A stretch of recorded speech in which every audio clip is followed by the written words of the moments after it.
Hello friends, कैसा सब लोग। तो फ्रेंड्स, आज आपकी ईवीएस की क्लास नंबर फर्स्ट। देखिए, आपके जितने भी सब्जेक्ट रहेंगे उनकी सभी क्लास मैंने अपने यूट्यूब चैनल पर अब स्टार्ट कर दी है। कल मैंने सीडीपी की पहली क्लास ली थी, आज मैं आपकी ईवीएस की क्लास लूंगा। तो आज होने वाली है आपकी क्लास नंबर फर्स्ट, जो ईवीएस की होने वाली है। ठीक है, इसी तरीके से सभी सब्जेक्ट की क्लासेस आपको मेरे यूट्यूब चैनल पर मिलती रहेगी। क्वेश्चन आंसर की भी क्लास मिलेगी और जो टॉपिक वाइज क्लास मिलेगी उसको भी मैं जल्दी शुरू करने वाला हूं, जो टॉपिक मिला करेंगे आपको डिटेल में। ठीक है, तो इस तरीके से मेरे यूट्यूब चैनल पर वो सभी चीज आपको मिलेगी। तो जो लोग नए आए हैं वो चैनल को सब्सक्राइब कर लेना, क्योंकि आपके एग्जाम तक मैं आपको ये सब चीजें कराऊंगा। एग्जाम तक ही मैं कराता हूं। ठीक है, तो बेफिक्र रहना सीटेट के एग्जाम के लिए। टेंशन फ्री आराम से आप बैठिए, क्लास अटेंड करिए, आपका काम हो जाएगा। देखते हैं जो ईवीएस होता है उसमें स्कोर कितना करना होता है। तो ईवीएस में आपको स्कोर करना है पूरा 30 में से 30। कुछ बच्चों को ये बात हजम नहीं होती। कल मैंने सीडीपी में भी ये वाली बात कही थी, आज ईवीएस में भी सेम बात को रिपीट कर रहा हूं। आपकी गलती नहीं है, क्योंकि आप फर्स्ट टाइम एग्जाम दे रहे हो। क्योंकि मैं तो इतनी सालों से तैयारी करा रहा हूं। कितने स्टूडेंट है मेरे जो सीडीपी में 30 में से 30 लेकर आए हैं, ईवीएस में 30 में से 30 लेकर आए हैं। ये दो सब्जेक्ट ऐसे हैं जिसमें पूरे 30 में से 30 बनते हैं, एक हिंदी लैंग्वेज में भी आपका। ठीक है, तो पूरे 30 में से 30 इन तीन सब्जेक्ट में मेरे काफी स्टूडेंट ला चुके हैं। अगर वो ला सकते हैं तो आप भी ला सकते हैं। ठीक है, तो पूरे 30 में से 30 का स्कोर आपको रखना है अपने ईवीएस के लिए। अब इसके लिए पढ़ना क्या है, 30 में से 30 तो आ जाएंगे, लेकिन पढ़ना क्या है वो आपको बताता हूं। देखिए, सबसे पहले बात करें, आपका 30 नंबर का आता है, 15 नंबर में आता है आपका कंटेंट। 15 नंबर में आएगा कंटेंट, जो आता है आपका कंटेंट एनसीईआरटी की किताबों में से। अगर आपने थर्ड फोर्थ फिफ्थ क्लास की एनसीईआरटी की किताब पढ़ ली तो आपका कंटेंट का पूरा काम यहां पर हो जाएगा। ठीक है, अगर किताब नहीं है आपके पास, नहीं पढ़नी, आपको नोट्स नहीं बनाने, तो जो मेरे वाले नोट्स है उनके अंदर एनसीईआरटी का पूरा मटेरियल दिया हुआ है। ठीक है, तो वहां से आप लोग उनको पढ़ सकते हो। तो एनसीईआरटी में से आता है आपका कंटेंट, जो 15 नंबर का होता है थर्ड फोर्थ फिफ्थ क्लास में से। उसके अलावा कुछ शिफ्ट के अंदर लगभग 4-5 शिफ्ट ऐसी हुई थी जिसमें जो ईवीएस है एनसीईआरटी की बजाय कुछ आपके टेट टाइप क्वेश्चन ज्यादा आ गए, जैसे ग्लोबल वार्मिंग आ गया, साइंस के कुछ क्वेश्चन आ गए, सोलर सिस्टम वगैरह से क्वेश्चन आ गया। ठीक है, रेड डाटा बुक वगैरह, ऑर्गेनाइजेशन, ये कुछ नए टॉपिक आ गए जो आउट ऑफ सिलेबस कह सकते हैं आप लोग इन्हें, लेकिन बड़े आसान थे।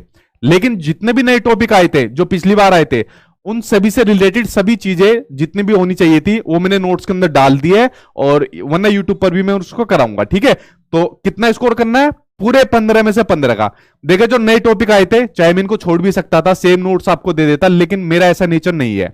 मैं अपने नोट्स को अपडेट करता रहता हूं ताकि बच्चों को और कुछ पढ़ने की जरूरत ही ना पड़े। ठीक है, तो नए ये सब चीज आपको इसके अंदर मिल जाएगी। उसके अलावा बाकी के 15 नंबर में आती है आपकी पेडागोजी। और देखिए, पेडागोजी के लिए आपको कोई भी बुक, मतलब आप नहीं पढ़ सकते किसी भी बुक से पेडागोजी। पेडागोजी को आप लोगों को खुद का विवेक लगा के सोल्व करना है। तो पेडागोजी को करने के सिर्फ दो ही तरीके हैं। एक तो अपने सचिन सर को पकड़े रहो, इनकी क्लास रेगुलर अटेंड करो, पेडागोजी में आप लोग महारत हासिल कर लोगे, इतना भरोसा दिलाता हूं जिस तरीके से मैं आपको कराऊंगा। और प्रैक्टिस करनी है तो सिर्फ प्रीवियस ईयर के क्वेश्चन आंसर से प्रैक्टिस करिए। इसके अलावा आपको और अदर किसी भी एग्जाम की प्रैक्टिस नहीं करनी है क्वेश्चन पेपर की, सिर्फ प्रीवियस ईयर के क्वेश्चन पेपर आपको लगाने हैं, और ये आपको नोट्स के अंदर मैंने सभी दिए हुए हैं। ठीक है, तो ये काम आपको करना है पेडागोजी के लिए, और यकीन मानिए 30 में से 30 आपके कहीं नहीं गए। ठीक, तो इस तरीके से ये सब चीज आपको पढ़नी है। चाहे आप लोग इसका स्क्रीनशॉट ले सकते हो, मैंने इसी तरीके से सीडीपी का भी बताया था जो कल क्लास ली थी, आज आपको ईवीएस का भी बताया। सबसे पहले तो ये पता होना चाहिए किसी भी एग्जाम के लिए कि भाई पढ़ना क्या है, उसके बाद ही तो तैयारी स्टार्ट करें। बच्चे तैयारी पहले स्टार्ट कर देते हैं, सिलेबस के बारे में पता नहीं होता है, चीजों के बारे में पता नहीं होता। तो ये चीज आपको पढ़नी है अपने एग्जाम के लिए। ठीक, चलिए अब मैं करता हूं क्लास को स्टार्ट। क्वेश्चन सामने आपकी स्क्रीन पर आ गया कि पक्षियों की एक ऐसी स्पीसीज यानी जो प्रजाति होती है जिसका जो नर पक्षी होता है वो बहुत सुंदर सुंदर घोंसले बुनता है, और जो मादा पक्षी होती है उन सभी घोंसलों को देखती है और उनमें से वह उसे चुनती है जो उसे सबसे अच्छा लगता है। मतलब एक तरीके से जैसे स्वयंवर होता है, लड़की अपना वर चुनती है, यहां पर उसको अपना घोंसला चुनना है। ठीक है, और उसी में फिर अंडे देती है। तो पक्षियों की इस स्पीसीज का क्या नाम है वो आपको बताना है। देखिए, एक इसके अंदर बच्चे बहुत कंफ्यूज होते हैं, ध्यान से मेरी बात सुनना। एक तो इसके अंदर कंफ्यूज होते हैं, एक उल्लू मैना वाले के अंदर कंफ्यूज होते हैं। पहले ये कंफ्यूजन दूर करिए, फिर उल्लू मैना की करूंगा। देखो, जो कोयल होती है, ये रही आपकी कोयल, आपने देखा होगा। जो कोयल होती है, कोयल भी अंडे अपने घोंसले में नहीं देती, अपना घोंसला नहीं बनाती। फिर किसके में बनाती है, जो कौवा होता है। ठीक है, जो कौवा होता है, कौवा अपना घोंसला बनाता है कहां पर, पेड़ की सबसे ऊंची डाली पर। पेड़ की सबसे ऊंची डाली पर अपना घोंसला बनाता है, और क्या कहता है, कि कोयल आओ और मेरे घोंसले के अंदर अंडे दे दो, ठीक है। मतलब कितना जेंटलमैन बनता है जो कौवा होता है। तो ये बात आपको ध्यान रखनी है, जो कोयल होती है वो भी अपना घोंसला नहीं बनाती, किसके में अंडे देती है जाकर, कोए के में जाकर अंडे देती है। सेम उसी तरीके से जो वीवर पक्षी होता है, जो वीवर पक्षी होती है, जो फीमेल होती है, फीमेल अपना घोंसला नहीं बनाती, जो नर पक्षी होता है, मेल जो होता है, वो बनाता है सुंदर सुंदर घोंसले, और जो फीमेल होती है फिर वो जाके देखती है हाँ भाई कौन सा घोंसला मेरे लिए सही रहेगा, फिर उसमें जाकर वो अंडे देती है। आप लोग समझे, यहां पर वीवर पक्षी जो फीमेल होती है वो मेल के घोंसले में अपने अंडे देती है, और जो कोयल होती है वो कौवे के में जाकर अपने अंडे देती है। इसमें कंफ्यूज मत हो जाना। तो आंसर इसमें आपका सेकंड आंसर आपका सही हो जाएगा, ठीक है। शक्कर खोरा को आप लोग देख सकते हो, ये इस तरीके का घोंसला बनाती है, जो भी कुछ इसकी चोंच में आ जाए उसको ला ला के इकट्ठे करती है, कपड़ा हो गया, तार हो गया, सब कुछ हो गया, और इस तरीके का लटकता हुआ घोंसला आप लोग देख रहे हो, इस तरीके का घोंसला बनाती है। उसी तरीके से जो बसंत कोरी हो रही है होती है, ये देखिए जैसे पेड़ होता है, तो पेड़ का जो ये तना होता है इसमें अपना घोंसला बनाती है, अपनी चोंच से छेद कर देती है और उसमें घोंसला बनाकर उसमें रहती है। तो कुछ पक्षी है, बड़े इंपोर्टेंट पक्षी है जो मैंने आपको बताया, जो आपके एग्जाम में भी आते हैं। जैसे चार ये आपको बताया, कौवे के बारे में बताया कि ऊंची डाल पर अपना पौधा बनाता है, जो जो चीज उसको मिलती है उनको लाकर इकट्ठा करता रहता है, ठीक है। तो पक्षियों से संबंधित ये पॉइंट आपको मैंने बता दिए। चलिए बढ़ते अब आपके नेक्स्ट क्वेश्चन की ओर। अगला क्वेश्चन क्या दिया हुआ है जी? मैं ठीक हूं, आई होप आप लोग सब ठीक होंगे। अगला क्वेश्चन आपको दे दिया, त्रिवेंद्रम और गांधी धाम के बीच की जो दूरी है, डिस्टेंस है, वो है 2268 किलोमीटर। यदि कोई रेलगाड़ी इस दूरी को 42 घंटे में तय कर लेती है, तो इन दोनों शहरों के रेलवे स्टेशन के बीच की रेलगाड़ी की औसत चाल मीटर प्रति सेकंड में क्या होगी? बड़ा सिंपल सा क्वेश्चन है। इसके अंदर सिर्फ आपको अपना एक फॉर्मूला पुटअप करना है, चाल बराबर दूरी बटे समय का, ठीक है। एस बराबर डी अपॉन टी, यानी डिस्टेंस अपॉन टाइम का। चलिए फॉलो करते हैं। देखिए क्या था आपका, चाल बराबर दूरी बटे समय, यानी डिस्टेंस अपॉन टाइम। डिस्टेंस कितना दिया हुआ है, दूरी कितनी दी हुई है, 2268 किलोमीटर, तो मैंने लिख दिया 2268 किलोमीटर, ठीक। टाइम कितना दिया हुआ है, 42 घंटे का टाइम दिया हुआ है, तो मैंने लिख दिया 42 घंटे। अब ध्यान से सुनना बात को, इसने कहा है कि उनके बीच की रेलगाड़ी की औसत चाल मीटर प्रति सेकंड में थी, यानी जो ये इसने डिस्टेंस और टाइम दिया हुआ है इसको हमको कन्वर्ट करना है मीटर प्रति सेकंड के अंदर, क्योंकि किलोमीटर प्रति आवर में दिया हुआ है, ठीक है। ये किस में दिया हुआ है, किलोमीटर और आवर में दिया हुआ है, इसको मीटर प्रति सेकंड में कन्वर्ट करना है। जब भी आपको किलोमीटर पर आवर से मीटर पर सेकंड में कन्वर्ट करना हो, तो जो भी आपको डिस्टेंस या कोई भी चीज दे रखी हो उसको 5/18 से आप लोग मल्टीप्लाई कर देना। अगर आपको किलोमीटर पर आवर आपको दिया हो और मीटर पर सेकंड दिया हो और किलोमीटर पर आवर में चेंज करना हो, तो 18/5 से कर देना, ठीक है। यानी उल्टा कर देना है आपको। अब यहां पर इसने मीटर प्रति सेकंड में पूछा है आंसर, तो इसको मीटर प्रति सेकंड में करने के लिए क्या काम करेंगे, 5/18 से इसकी मल्टीप्लाई कर देंगे, बस काट दो, आपका आंसर निकल कर आ जाएगा। 9 दूनी 18, 9 दूनी 18, 4 46, 9 पंजे 45, 9 दूनी 18। अब काट के देखो, 2 से कट जाएगा, 2 एकम 2, 2 दूनी 4, 2 चिकिया 12, ठीक है, 2 से कट गया आपका। अब 3 से पूरा कट जाएगा, 42 दिया 126, तो यहां 3 है यहां 5 है, 3 की 5 में मल्टीप्लाई करी, कितना आ गया आपका 15 मीटर पर सेकंड आ गया आंसर आपका। कितना है, मीटर पर सेकंड आ गया। देखिए करने के लिए कुछ भी नहीं था, सिर्फ फॉर्मूला पुटअप करना था और इसको सोल्व कर देना था। ऐसा ही सिंपल क्वेश्चन आपके एग्जाम में आते हैं ईवीएस के अंदर, ठीक। इसको आई होप आप लोग समझ गए होंगे। चलिए बढ़ते अब आपके नेक्स्ट क्वेश्चन की ओर। अगला क्वेश्चन आ गया आपके सामने स्क्रीन पर, वेरी वेरी इंपोर्टेंट, एक नंबर लिख लो मेरी तरफ से, आपके एग्जाम में जरूर आना ही आना है, ठीक है। 1 से 2 भी आ सकता है, लेकिन 1 नंबर का जरूर आएगा। क्वेश्चन पूछा जाता है भारत के मैप से संबंधित, भौगोलिक स्थितियों से संबंधित, ठीक। देखिए इसमें क्वेश्चन पूछ लिया कि 3 राज्यों का एक ऐसा समूह जिनके किसी किनारे पर अरब सागर है। कभी क्वेश्चन पूछ लेता है अरब सागर, कभी पूछ लेता है बंगाल की खाड़ी। प्रीवियस ईयर के क्वेश्चन देखोगे भर भर के क्वेश्चन आपका पूछा गया है। इसको करने का, इन क्वेश्चन को करने का सिंपल एक तरीका आपको जानना है, सिर्फ और कुछ नहीं करना। एक मैप को ले लेना, ये जो इंडिया का मैप है इसको ले लेना, या तो इसको अपने जो आपका मोबाइल फोन है उसकी स्क्रीन पर लगा लो, या फिर अपने घर के अंदर जाकर एक पोस्टर लगा दो, मैप का लगा लो, दोनों में से कोई भी काम कर लो। तो मैप को आपको याद हो जाएगा कि कौन सा स्टेट के नजदीक में कौन सा स्टेट पड़ता है, अगर हम इस स्टेट से निकलकर इस स्टेट को जाना है तो बीच में कौन कौन से स्टेट पड़ेंगे, उसके अलावा बंगाल की खाड़ी के आसपास में कौन से पड़ेंगे, अरब सागर के आसपास में कौन से पड़ेंगे। यहां से आपका एक नंबर कंफर्म आना है, एक की जगह आपका दो भी पूछा जा सकता है। तो ये काम आपको जरूर करना है अपने एग्जाम तक, अगर आपको एक नंबर अपना पक्का करना है। ठीक है, अब उसने क्या पूछा था, अरब सागर के पास पूछा था, तो ये रहा आपका अरब सागर। ठीक है, तो इसके पास में कौन सा है, केरल है, कर्नाटक है, गोवा भी दिख रहा है छोटा सा, महाराष्ट्र है, गुजरात भी ले सकते हो आप। ठीक, तो केरल, कर्नाटक, गोवा, महाराष्ट्र, गुजरात। अब देखो अरब सागर के नजदीक में कौन कौन से है, देखो पहला ही ऑप्शन आ गया कि केरल, कर्नाटक और महाराष्ट्र, ये अरब सागर के आपके किनारे पर पड़ते हैं। देखिए क्वेश्चन में करने के लिए था कुछ भी नहीं था, उसने अरब सागर पूछ लिया तो हमने अरब सागर के बता दिए। और जब आपको प्रैक्टिस हो जाएंगे ना, अब फिर आपको मैप देखने की जरूरत नहीं पड़ेगी, ये आगे भी आपके काम आएंगे मेन एग्जाम के अंदर। बंगाल की खाड़ी पूछ लेगा तो उसका भी बता देगा। कई क्वेश्चन सीटेट में ऐसा ही है कि मान लीजिए कोई आदमी महाराष्ट्र से निकलकर उसको पंजाब जाना है तो किन स्टेट से होकर वो गुजरेगा। तो ये काम आपको जरूर करना है अपना एक नंबर पक्का करने के लिए। ठीक है, मेरे कहने से जरूर करना है वाला। चलिए बढ़ते अब आपके नेक्स्ट क्वेश्चन की ओर। अगला क्वेश्चन आपको क्या दिया हुआ है जी, हाँ वीडियो को शेयर कर दो आप लोग जितना हो सके।